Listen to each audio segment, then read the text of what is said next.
Hello everyone and welcome to, this is week 2 of the year-long college algebra class.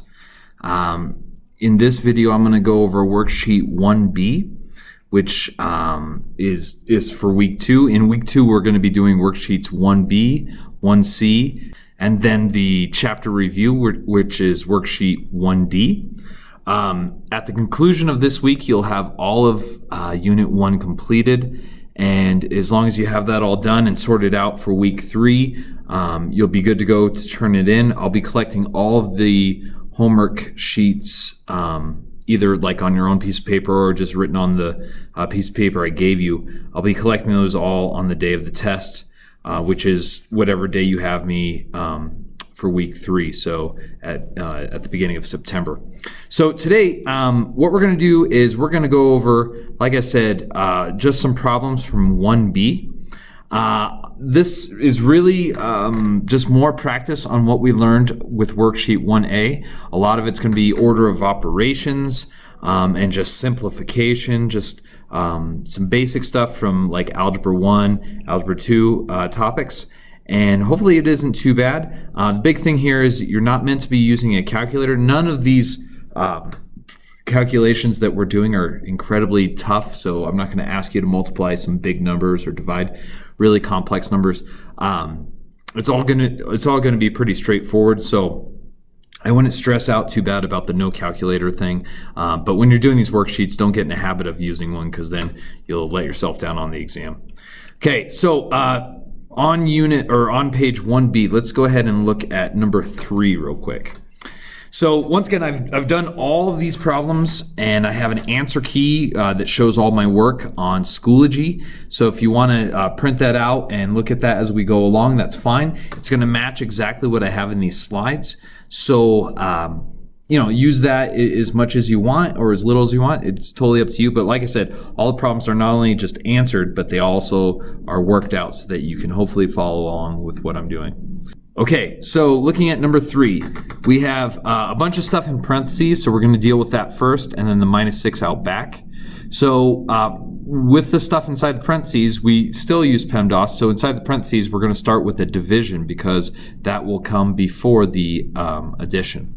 So 36 divided by 9 is a 4, 15 divided by 3 is a 5, and we just add those together and you get a 9. So the parentheses are done, you subtract the 6 and you get 3. Okay, so hopefully that problem is pretty straightforward. Let's talk about number 6. Number 6 has a lot more going on, but up top we just have some division, multiplication, and subtraction.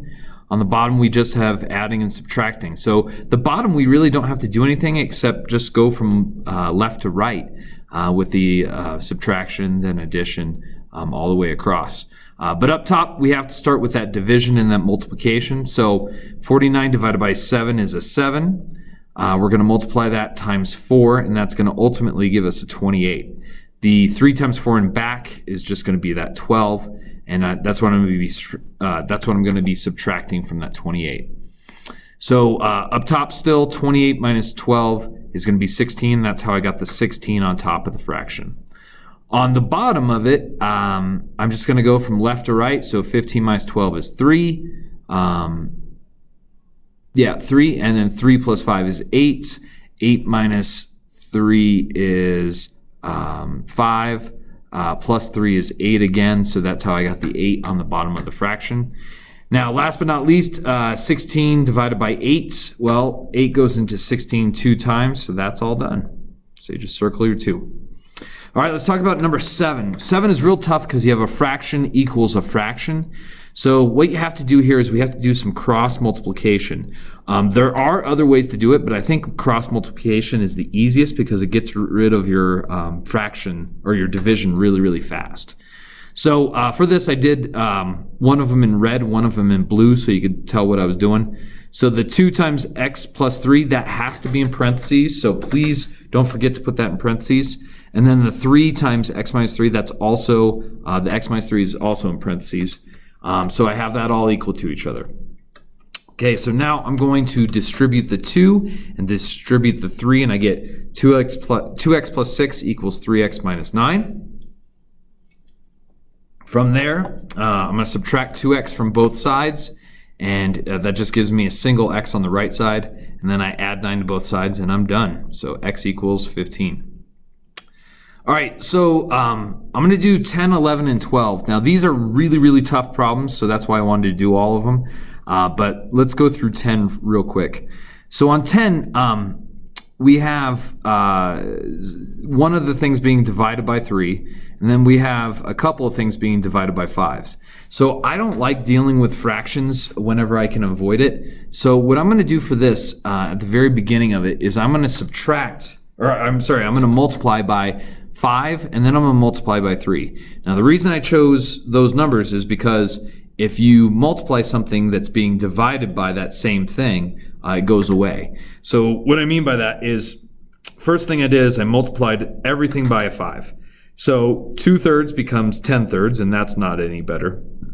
But 3/5, 3 divided by 5, well, 3 divided by 5 times 5, the 5s cancel off, and all you're left with is the 3, which is nice. Same thing with a fifth. A fifth of a 5 is a 1, and that's how I got the 1 there. And then 5 times x is just 5x. Now, I'm almost done, except I still have that divided by 3, the 10/3. I don't really want that, so I'm going to multiply everything by a 3 now. So the 10/3 becomes a 10x, 3 times 3 is 9x, 3 times 1 is 3, and then 3 times 5 is 15x. So I've gotten rid of all the thirds, all the fifths, so now all I have is nice easy numbers to deal with. So I combine the 10x and the 9x on the left side, and I get 19x. And then I subtract 15x from both sides. I get 4x equals 3, divide both sides by 4, and you end up getting x equals 3/4. With this whole chapter, go ahead and leave those as fractions. Don't bother switching that to a decimal. I can't imagine you would if you weren't using a calculator, but don't be tempted to call that 0.75. Just leave it as 3/4 because it's easier. All right, let's look at 11. Now 11, I'm going to do the same trick. Actually, a little bit different trick. What I'm going to do on this one is I could multiply everything by 2, then everything by 3, and then everything by 6. You could do that, and it would be fine, and that's how you would get rid of all those fractions. But what I chose to do was make everything a 6.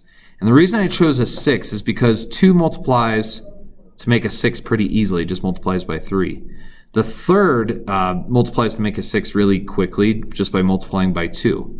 So what I did is I multiplied the first fraction by 3/3. Well, how can you do that? Can you just multiply by whatever you want? Well, the reason I'm able to do that is because 3 divided by 3 is the same thing as 1. And anytime you multiply something by 1, it doesn't change it. I mean, it'll look different, but it's not going to be changed, if that makes sense. I'm going to do the same trick with the other fraction on that side. I'm going to multiply that one by 2/2. Now, you might say, well, how'd you get those numbers? Well, I chose 3/3 for the first set because 3 times 2 is 6, and I chose 2 for the second one because 2 times 3 is 6. So the whole goal of this is to make the bottom of those fractions 6, because then if everything's divided by 6, I can get rid of it all really easily. So the first set of the first fraction, I multiply it by 3/3, you get 3x minus 15. That is different. And then the bottom becomes the 6 that I wanted. So I'm good to go there. The second one, I have 2/2, and I'm multiplying it times that fraction. You get 4x plus 10 over 6. Now that's over 6, and we're good to go. And then the right side, I didn't really change anything, so it's still 5/6. So now I rewrite everything down here, and I'm just going to multiply everything by a 6, and they're all going to go away.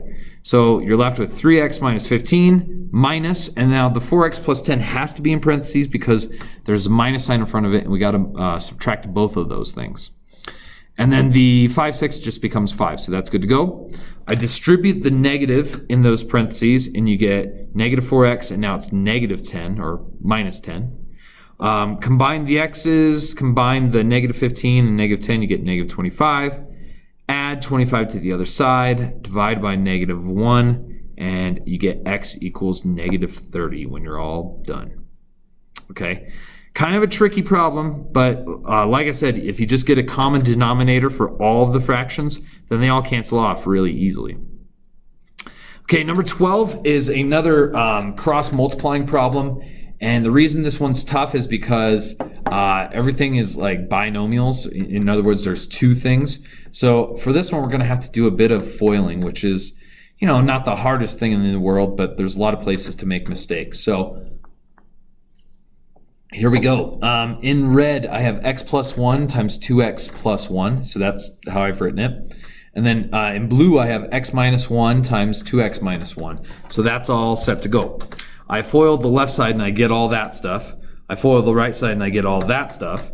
So now I just combine the middle terms because, you know, you can. And what you end up getting is 2x squared plus 3x plus 1. And then 2 equals 2x squared minus 3x plus 1. So a lot of stuff is going to cancel here.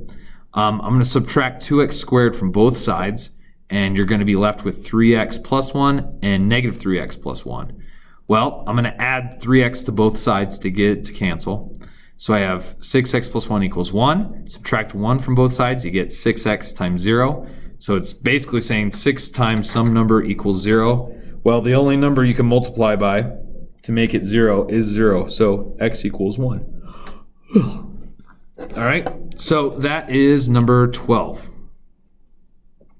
Like I said, I think all three of those problems are pretty tough, but hopefully, I hope you can understand them.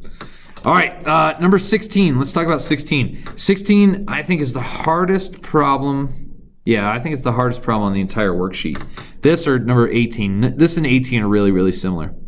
So on this one, we have a fraction within a fraction, which is gross. So we're going to undo that. The other thing we have is we have x in two different spots. That's not too bad.